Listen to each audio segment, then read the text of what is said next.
Hello ghost hunters, Tommy Terror here, Edinburgh Ghost Tour Guide, teller of dark spooky tales and horrible history.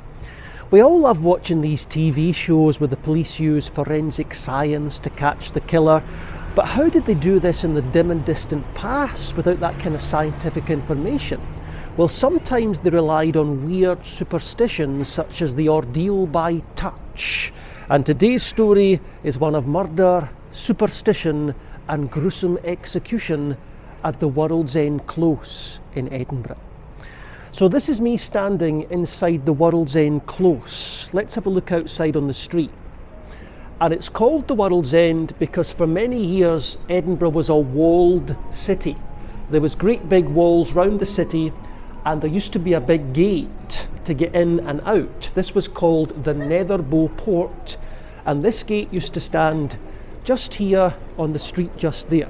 So to get into the city you had to pay a toll, and to leave the city you had to pay another toll. So a lot of people couldn't afford this money, and they lived their entire lives within the city walls, and they never saw beyond this point. For those people, this was the end of the world, and hence the end of the world close. See that up there?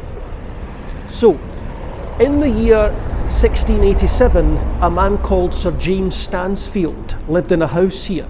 Now, Sir James Stansfield was an ex-soldier.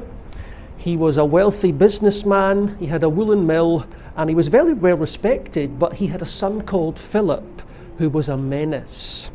Now, Philip used to spend his father's money and get into debt and be locked up in jail, and he was often heard cursing and berating his father. So in the end, Sir James got fed up with this, and he cut Philip out of the will.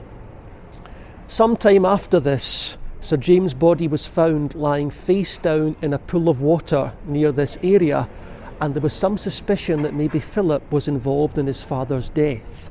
But Philip insisted that his dad had lost his mind and had drowned himself.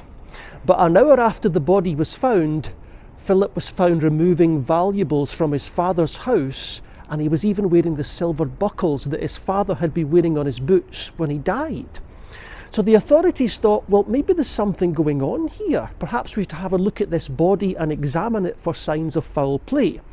So it was decided the body would be examined and an autopsy would be carried out. But Philip heard about this, and he didn't want that to happen. So he arranged for his father's body to be buried quickly that very night without anyone examining it. Now, this just further fueled speculation and rumour that something was going on here. So the authorities decided the body would be exhumed and Philip would be there to witness it.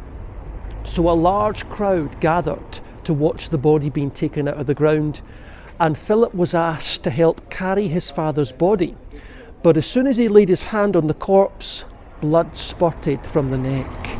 Philip fell to his knees, cried to God for mercy, and fainted, and the onlookers were horrified. Because at this time in history, it was believed that a murdered corpse would bleed if it was touched by the murderer. So this was the murder victim speaking from beyond the grave to identify the killer. It was known as the ordeal by touch.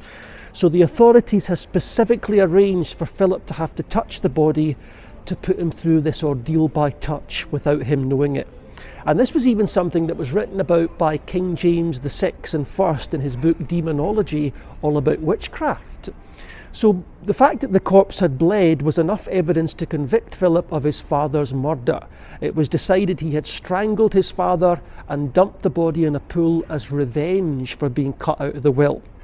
So he was sentenced to death. They cut out his tongue, they chopped off his hand, and he was supposed to be hanged, but there was something wrong with the noose. So the executioner had to manually strangle Philip on the gallows. His head was then chopped off and his body was dumped in a ditch. And this was the last time in Scottish history the ordeal by touch was admitted as evidence in a murder trial. So there you go. The World's End Close in Edinburgh, and weird superstitions of times gone by. Oh, there's a creepy breeze.